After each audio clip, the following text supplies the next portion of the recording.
Salisan tu maknanya yang pertama, awalan, yakni fi ahdi Rasul.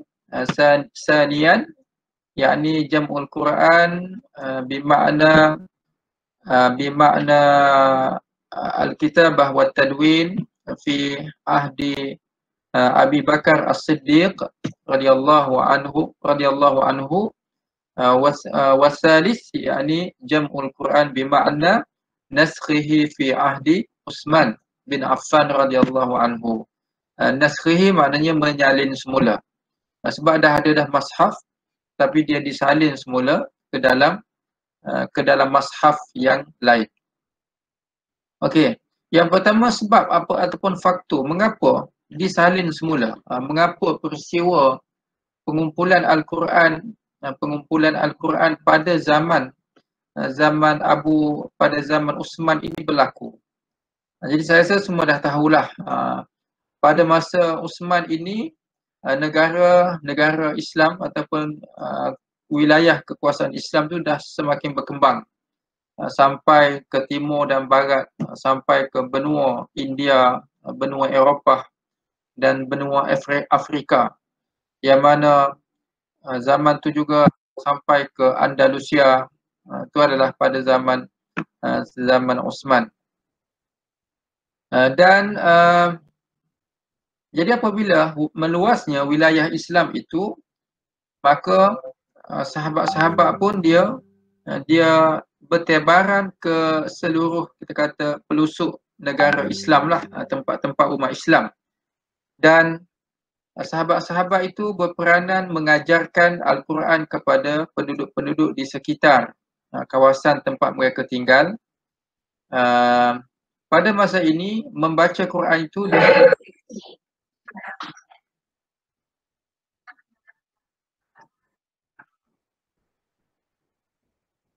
apa benda tu?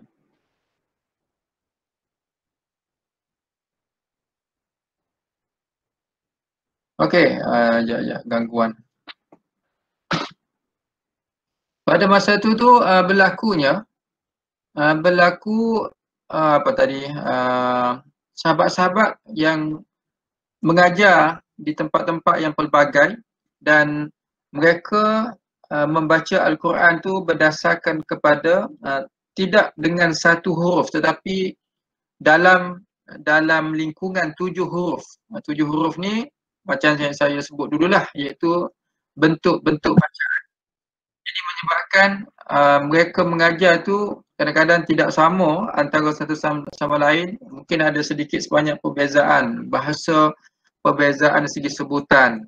Jadi orang yang membaca tu, kadang-kadang mereka membaca tu tidak sama, tidak seragam antara satu sama lain. Okey, jadi dan kemuncak kepada peristiwa tersebut ataupun kemuncak kepada perkara tersebut ialah apabila berlakunya satu peperangan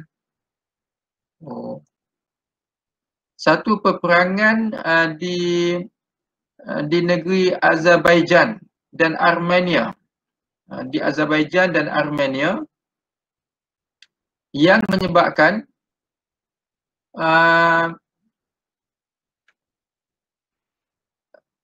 yang mengumpulkan tentera daripada Iraq dan juga tentera daripada Syam.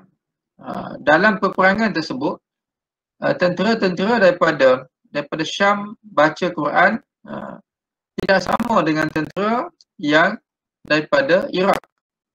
Jadi peristiwa tersebut menyebabkan berlaku sedikit khilaf lah, sedikit macam pergaduhan, ada sampai tahap kafir mengkafir antara satu sama lain. Jadi itu yang menyebabkan jadi peristiwa itu dilihat oleh seorang sahabat Nabi yang bernama Huzaifah bin Al-Yaman.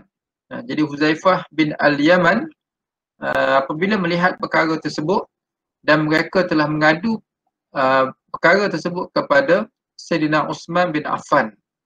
Jadi apabila Sayyidina Utsman bin Affan mengetahui peristiwa itu, maka baginda telah mengambil satu ketetapan. Baginda mengadakan mesyuarat dengan sahabat-sahabat yang lain dan baginda ataupun Sayyidina Uthman itu telah mengambil satu ketetapan bahawa perlu Al-Quran itu disalin semula dengan satu huruf supaya umat Islam seragam membaca Al-Quran. Jadi itu faktor yang menyebabkan Al-Quran itu ditulis dalam satu disalin semula pada zaman Uthman. Okey, bila peristiwa ini berlaku, ia berlaku pada awakhir sanah 24 wa awail sanah 25, iaitu pada 23 ataupun 24 tahun ke-24, akhir tahun 24 Hijrah dan awal tahun 25 Hijrah. Kalau Quran yang pertama ataupun Mushaf yang pertama disusun pada tahun yang ke-11 ataupun ke-12 lah, ke-12 Hijrah. Yang ini pada tahun 24, jadi 12 tahun. 12 tahun selepas daripada penyusunan yang pertama.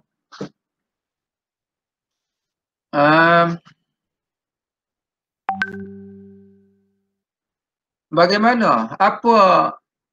Siapa yang terlibat untuk mengumpulkan, untuk menyalin ini? Jadi Sayyidina Uthman telah memilih 4 sahabat Nabi. Ikhtara Uthman radhiyallahu anhu arba'atin linaskhil masahif, 4 orang untuk menyalin mashaf. Mereka adalah Zaid bin Sabit. Zaid bin Sabit inilah sahabat yang tugas pada zaman Uthman, pada zaman Abu Bakar tu, macam dia seorang je lah, tapi dibantulah dengan sahabat-sahabat lain. Tapi ini dilantik khusus pembantu Zaid bin Sabit ni, iaitu Abdullah bin Az-Zubair, Sa'id bin Al-As, Abdul Rahman bin Al-Haris bin Hisham, dan itulah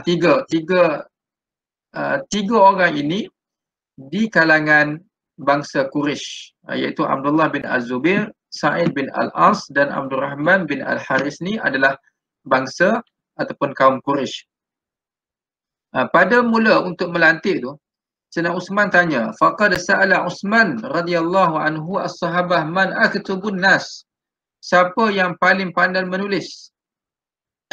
Qalu katib Rasulillah. Mereka, yakni sahabat-sahabat yang lain bagi tahu yang paling pandai menulis adalah tentulah penulis Nabi, iaitu Zaid bin Sabit.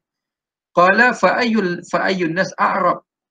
Sayyidina Uthman tanya, siapa yang paling Arab? Paling Arab tu maksudnya Arab tulen lah, Arab tulen dari kalangan Quraisy, paling Arab. Wa fi riwayah afsah, pada riwayat yang lain paling fasih. Qalu Sa'id bin Al-As. Jadi Uthman pun sebut fal yumlil Sa'id wal yaktub Zaid. Maka Sa'id ni baca dan Zaid bin Sabit tu tulis.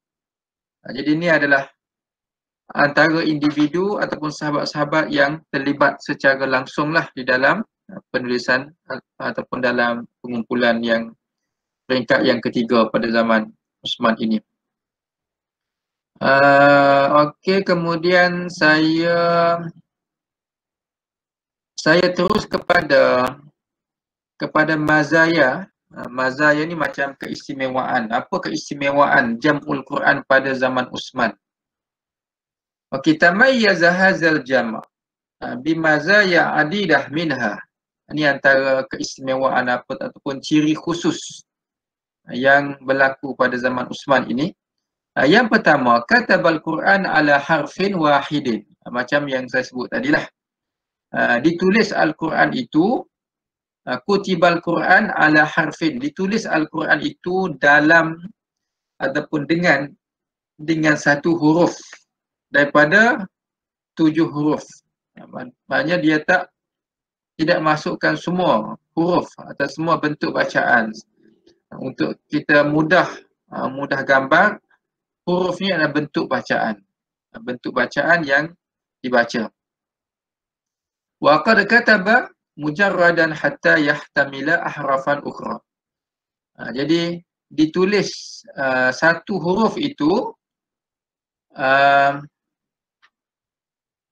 ditulis dalam macam kita kata satu mushaf yang khusus lah, satu huruf tu. Manakala huruf-huruf yang lain, bentuk-bentuk bacaan yang lain boleh diihtimalkan, maknanya maknanya boleh dibaca lah bagi orang yang tahu tu. Tapi untuk dia mengajar ataupun untuk dia membaca secara rasmi tu, baca dengan satu huruf sahaja.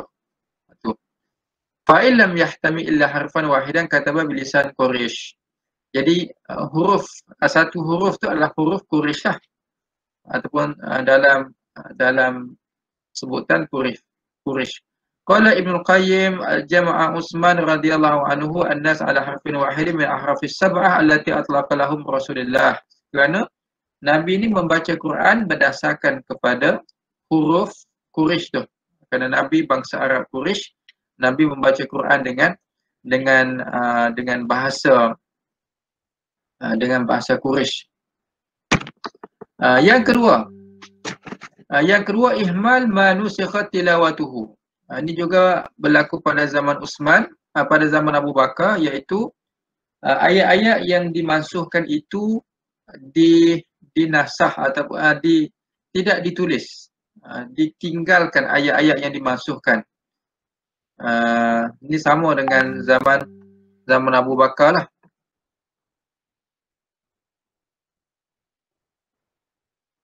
Okey, yang ketiga, al-iqtisar ala ma sabata fil 'urdatil akhirah wa imal ma adahu. Hanya terhad kepada apa yang sabit daripada pembentangan terakhir Nabi bersama dengan Jibril alaihissalam. Jadi Nabi setiap bulan Ramadan, Nabi akan bertadarus dengan Jibril. Pada bulan Ramadan yang terakhir tu, Nabi bertadarus dengan Jibril buat kali yang terakhir lah.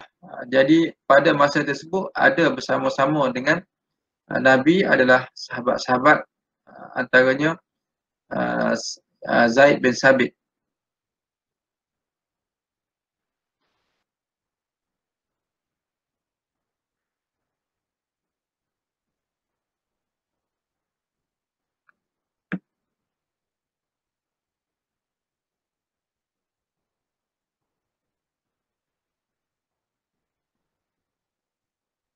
Okey, yang keempat al-iqtisar ala al-qiraat as-sabitah. Yang keempat, penulisan itu hanya terhad kepada qiraat yang sabit ma'ruf daripada Nabi. Bentuk bacaan tu, bagi sesetengah perkataan tu mungkin ada 2-3 bentuk bacaan, sesetengah perkataan. Jadi yang ditulis itu yang sabit daripada Nabi. Ini kalau orang belajar qiraat tu ia lebih arif, lebih maklum lah. Macam contohnya dalam surah Fatihah. Dalam surah Fatihah perkataan Maliki Yaumiddin. Maliki Yaumiddin yang tu adalah bentuk bacaan yang biasa kita baca. Maliki Yaumiddin. Ma tu 2 harakat. Tapi ada bacaan ataupun ada qiraat yang tidak memanjangkan sebutan ma. Jadi baca Maliki Yaumiddin. Maliki Yaumiddin. Maksudnya dalam Mushaf Utsmani, kalau kita tengok cara dia tulis tu, dia tidak ada alif, mim, lam, kaf. Cuma dia ada tanda panjang, tanda mat di atas ma atau di atas mim tu. Jadi kalau tidak ada baris, orang boleh baca Maliki Yaumiddin pun boleh baca, Maliki Yaumiddin pun boleh baca. Okey, itu adalah yang keempat. Yang kelima, kana murattibul ayat was suwar 'ala al-wajhil ma'ruf al-an. Yang kelima, penulisan yang berlaku zaman Uthman itu berdasarkan kepada tartib susunan surah sebagaimana yang ada pada masa sekarang. Sebagaimana yang ada pada masa sekarang, begitulah susunan surah-surah yang ditulis pada zaman Uthman. Itu adalah yang kelima. Cuma yang zaman Abu Bakar tu kita tak tahu. Kita tak tahu susunannya macam mana. Sebab kalau tak salah saya lah, mushaf yang ditulis zaman Abu Bakar tu telah pun dimusnahkan. Dan apabila mushaf ini ditulis semula ini, maka ia menjadi mushaf rasmi yang diguna pakai oleh semua umat Islam untuk membaca Al-Quran, untuk mengajar Quran, supaya umat Islam itu membaca Al-Quran dengan satu bacaan sahaja, tidak dibaca dengan bentuk yang pelbagai. Jadi perkara ini adalah perkara yang ijma' sahabat. Sahabat-sahabat semua sekali telah ijma' bahawasanya apa yang dilakukan oleh Uthman ini adalah tidak salah. Adalah perkara yang betul demi menjaga kemaslahatan umat Islam pada waktu itu, supaya tidak berpecah, tidak bergaduh antara satu sama lain. Okey, saya akan tunjuk kepada awak satu mushaf. Mushaf yang dikatakan dinisbahkan kepada Sayyidina Uthman. Sekejap.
Mana?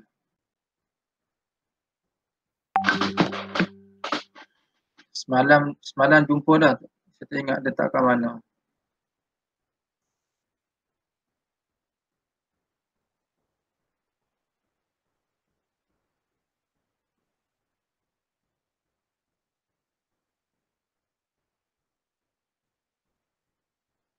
Okey, tak apalah, nanti lepas ni saya akan tunjuk.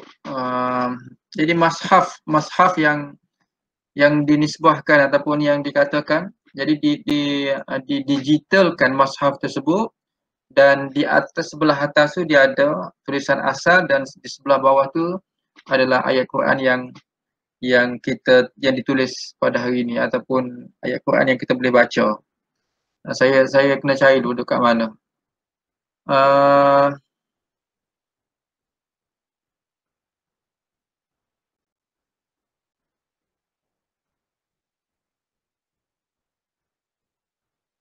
Tak jumpa ayat.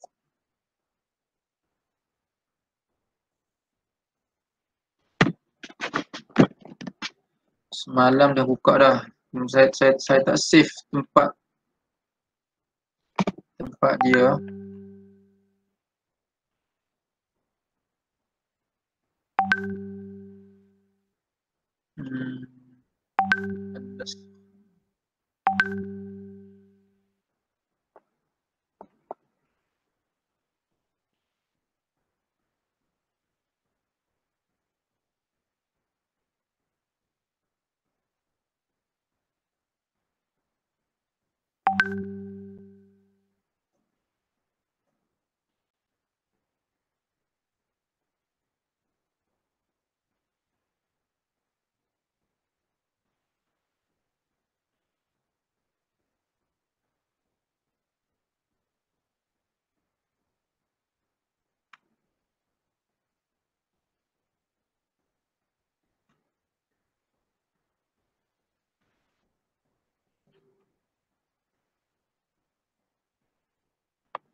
Okey, tak apalah, nanti saya akan cari. Okey, untuk zaman Usman saya berhenti setakat tu. Ada apa-apa soalan nak tanya tak? Okey, kalau tak ada kita akan terus kepada ada satu lagi sebenarnya dalam tajuk tu iaitu jap.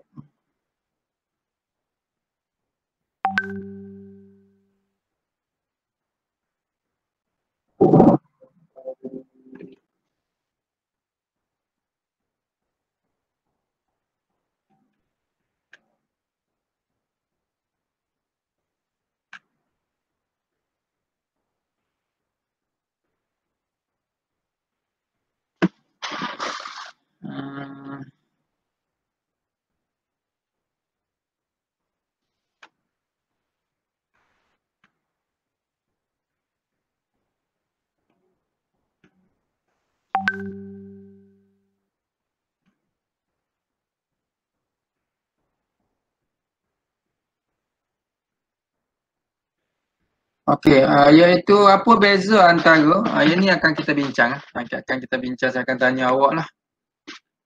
Al-furuq baina jam'i Abi Bakar wa jam'i Uthman radhiyallahu anhuma. Beza di antara pengumpulan Abu Bakar dan juga pengumpulan Sayyidina Uthman. Apa beza dalam dua pengumpulan ini? Okey, saya akan sebut nama lah. Okey, boleh siapa yang tak pernah sebut lagi nama dia? Nur Aina Nadirah. Ada tak? Saya sebut dua kali ya. Saya. Okey, boleh dengar soalan saya?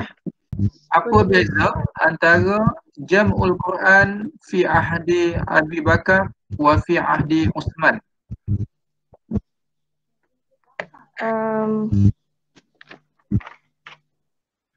Zaman Abu Bakar. Okey.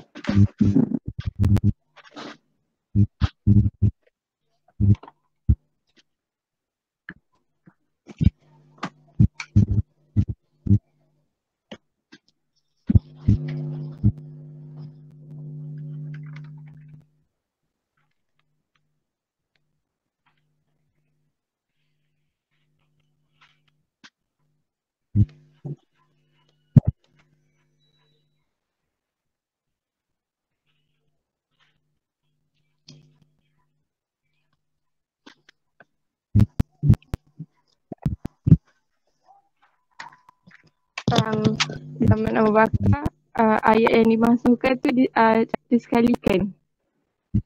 Zaman Abu Bakar ayat masuk tu ditulis. Betul. Zaman Uthman tak ditulis. Zaman Uthman dia tak ditulis. Betul kan? Tak tahu. Zaman Abu Bakar dengan zaman Uthman sama je. Dia tidak tulis ayat yang dimasukkan. Tu tidak ada beza antara dua zaman tu. Dia ada yang penting selain daripada tu, ataupun ada beberapa lah, ada 4 ataupun 5, ada beberapa perbezaan. Perbezaan yang pertama dari segi faktor. Faktor. Awak boleh sebut tak? Apa faktor? Perbezaan dari segi faktor. Zaman Uthman dengan zaman Abu Bakar. Sekali lagi. Aina.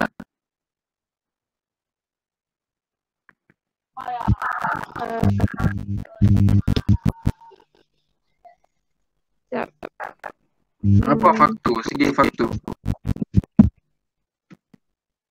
Faktor macam mana? Yelah sebab dari segi sebab zaman Uthman sebab dia apa? Zaman Abu Bakar sebab apa? Tu perbezaan lah. So waktu zaman Abu Bakar ramai hufaz Quran syahid. Okey. Faham dah tu? Itu sebab zaman Abu Bakar, sebab zaman Uthman. Zaman Uthman berlaku peperangan antara Azerbaijan dengan Armenia, yang tentera Syam baca Al-Quran tu dah lain, berbeza. Perbezaan bacaan, faktor perbezaan bacaan menyebabkan hampir berbalah bergaduh antara umat Islam pada masa itu. Itu perbezaan dari segi faktor. Jadi jelaslah yang tu lah. Yang kedua, perbezaan dari segi apa? Kalau orang tanya perbezaan tu, kita kena lihat dari sudut yang besar. Perbezaan dari segi faktor yang pertama. Yang kedua, perbezaan dari sudut cara atau metodologi penulisan. Kalau metodologi penulisan tu dia ada beberapa cara. Yang pertama, kalau zaman Abu Bakar, dia menulis semua huruf. Semua huruf tu ditulis, semua bentuk bacaan tu dimasukkan ke dalam mushaf. Kemudian zaman Uthman, cara dia tulis tu dia tidak memasukkan semua huruf, tetapi hanya satu huruf tulis sahaja yang dimasukkan dalam mushaf tu. Itu perbezaan yang kedua dari cara. Perbezaan yang ketiga dari segi apa lagi? Dari segi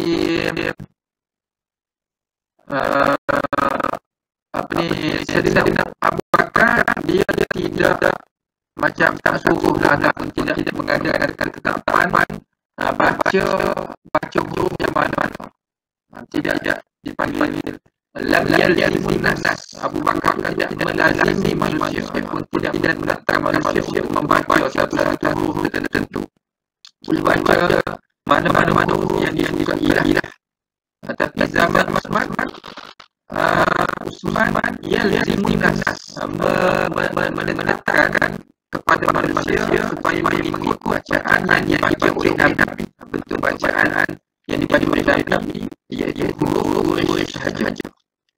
Huruf yang lain itu tidak digalakkan untuk membaca kerana takut berlaku bacaan yang tidak sama. Itu adalah tiga yang besar lah. Manakala mungkin ada yang keempatnya kemudian jam-jam Quran zaman Abu Bakar tu dia berdasarkan penetapan tertib. Kita tak tahu macam-macam mana ayat-ayat dia sekarang lah, tetapi dari segi susunan surah dia ada yang kata di mana yang sekarang ada berbeza. Sebab kita tak tahu kan tidak tengok bagaimana, cuma berdasarkan dari riwayat sahaja. Kalau zaman Uthman kita boleh tahu sudah ayat-ayat mana, sudah mana. Kerana ada itu sampai kepada kita. Ini saya akan tunjukkan dalam Allah selesai kita jumpa. Kemudian yang kelimanya, penggunaan zaman Abu Bakar, makna penggunaan itu adalah kutip daripada tempat yang pelbagai tadi ditulis dalam mushaf. Manakala zaman Uthman mushaf sudah ada, tetapi Sayyidina Uthman menyalin mula dengan satu huruf sahaja. Itu lima perbezaan antara jam-jam Quran pada zaman Abu Bakar dan zaman Uthman. Saya ambil tadi ni. Satu lagi tajuk jam-jam Quran dengan makna tasjilan dan sawdiyan. Ya ini dia. Maksudnya lebih sama apa yang saya jelaskan pada ibadah lah. Kita baca Quran tu mestilah diakukan oleh guru yang inilah yang dia belajar daripada yang dengan Nabi Muhammad tu ada ayat sebenarnya. Cuma kita tak tulis saja, tidak ditulis. Seperti mana seorang dia ada sanad dia. Dia ada sanad tu maksudnya dia tulis siapa guru yang ada dan dia ambil ni daripada siapa, orang ni ambil daripada siapa. Dia ada sanad dah sampai ke Nabi sanad. Kita ni kita tidak ada sanad. Bahasa salah. Tetapi kita ada sandaran. Sandaran tu adalah guru kita lah. Kita belajar daripada ustaz-ustaz kita. Kira di sekolah ke, kita mengaji kat mana-mana ustaz tertentu. Ustaz kita tu dia ada guru dia. Dia ada guru dia. Guru tu ada guru dia. Sampailah kepada Nabi Muhammad. Cuma tidak ditulis nama tu, kita tahu kalau nak ditulis sebut sanad itu kita tidak ada, kerana kita tidak ada tidak ditulis sanad tersebut secara khusus.